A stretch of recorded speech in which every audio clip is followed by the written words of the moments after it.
Coucou tout le monde! Alors je vous retrouve en ce dimanche soir pour ma toute première vidéo YouTube. Je suis là pour vous parler de livres, j'espère que vous aimerez. Donc voilà, je vais vous présenter mes lectures de l'été, donc mes dernières lectures. J'ai pas beaucoup lu cet été parce que j'ai été en voyage et je me suis occupée de choses et d'autres. Mais j'espère que j'aurai plus de livres à vous présenter dorénavant. Donc voici ce que j'ai lu dernièrement, plus un autre livre qui n'est plus ici puisque je l'ai rendu, il était emprunté. Donc je commence tout de suite par le premier livre de l'été, ça a été Je veux vivre de Jenny Downham. Donc, je pense que tout le monde a entendu parler de ce livre. Il a eu un franc succès, mais moi j'ai été déçue en fait parce que en lisant la quatrième de couverture, donc cette adolescente Tessa, 16 ans, qui est atteinte d'un cancer et qui sait qu'elle va mourir et qui veut réaliser ses rêves en fait. Je m'attendais à beaucoup d'émotions, mais j'ai pas eu ça quoi. L'auteur n'arrive pas à me toucher, l'héroïne, je m'attache pas à elle, bizarrement. J'étais sûre que j'allais adorer cette fille, que j'allais être triste, tout ça en lisant ce livre, mais ça n'a pas été le cas. La plume de l'auteur, je sais pas. J'ai pas été émue. Les rêves de Tessa, bon, pauvre quoi. C'était pas très intéressant. Voilà, une petite déception pour ce livre, mais bon. Après, j'ai lu Le livre des morts de Glenn Cooper. Et ça a été un thriller, mais alors, j'ai adoré. J'ai adoré, c'est l'histoire de Will Piper, qui est un détective qui mène une enquête très bizarre. Donc il y a une série de morts qui est inexplicable. Donc plusieurs personnes reçoivent une carte postale à leur domicile et sur cette carte postale en fait il y a écrit la date de leur mort, la date exacte de leur mort et à cette date les personnes meurent. Donc le détective donc essaye de trouver une solution et dans le livre il y a des flashbacks qui nous replongent dans le passé. Au début on se demande pourquoi il y a ces passages, pourquoi il y a ces chapitres si lointains à des dates à l'année 777 et tout ça, mais après de fil en aiguille on va relier ce qui se passe au présent avec cette histoire du passé et c'est un très très très bon livre, une très belle histoire que je vous conseille vivement. Donc voilà le livre des morts de Glenn Cooper que j'ai aux éditions Pocket. Après j'ai lu L'appel de l'ange de Guillaume Musso que j'ai beaucoup aimé.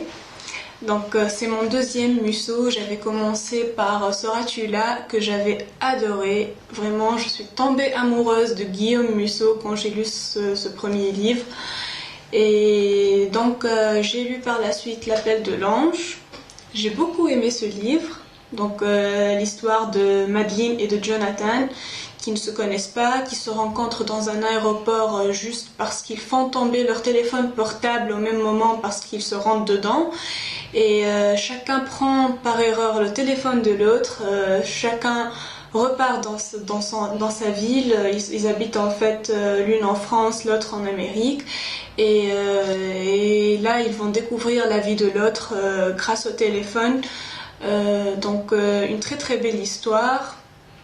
Un petit thriller inclus dans de la romance.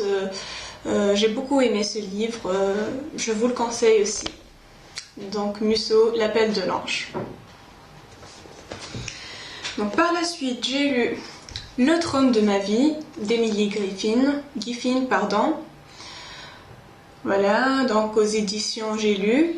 Donc un petit chick-lit, un moment de détente assuré. J'ai beaucoup aimé ce livre parce que c'est une jeune femme qui se marie et peu après elle retombe sur son ex dont elle était folle amoureuse, avec qui elle a vécu une histoire passionnée et qu'il a quitté du jour au lendemain sans explication, sans rien.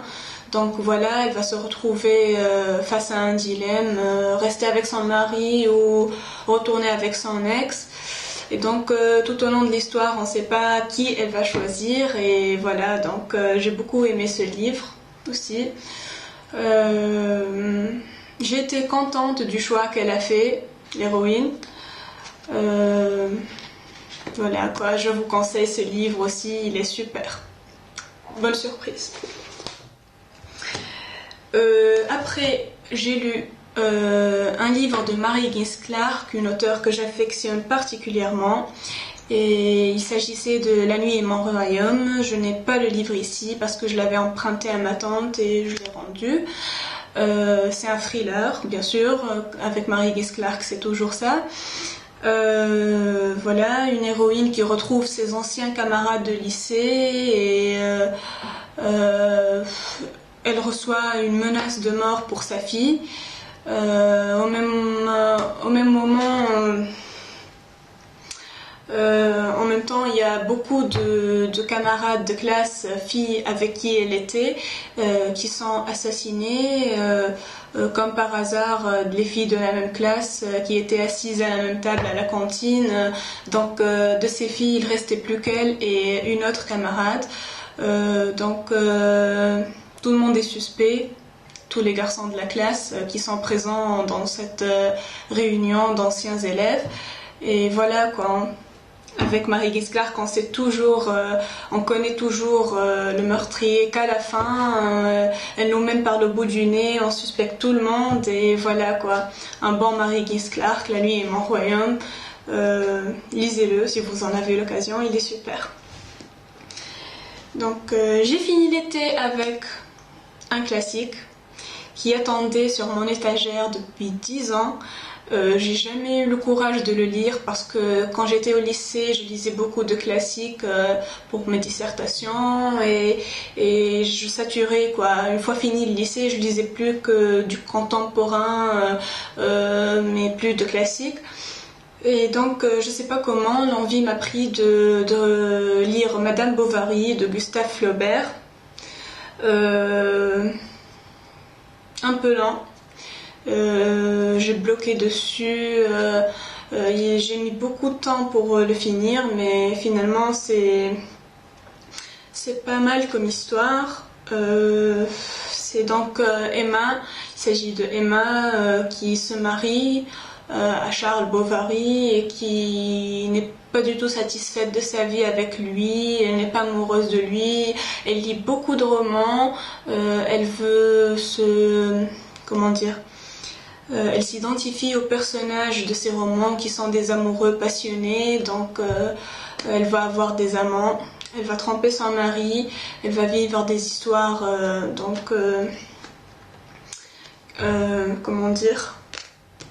extra-conjugales. Une histoire qui se finit en drame. Je sais pas si vous aimez, foncez, lisez-le, c'est pas mal du tout comme histoire, mais beaucoup de longueur quand même, beaucoup de longueur. Je trouve que ça aurait pu faire un peu moins de 500 pages pour l'histoire, voilà quoi. Et le mari, moi, franchement, il m'a fait pitié parce que il aimait sa femme passionnément, on le voit même à la fin quand il sait tout ça. Il adore sa femme alors qu'elle l'a jamais aimé, l'a trompé à droite à gauche et voilà quoi. Donc voilà, Madame Bovary, Gustave Flaubert. Voilà, donc c'est tout pour mes lectures de l'été. J'espère que je vous retrouverai très bientôt, très prochainement pour un C'est lundi que lisez-vous ou In My Mailbox. J'espère que vous avez aimé cette vidéo. Dites-moi tout en commentaire. Voilà, c'est tout. À la prochaine.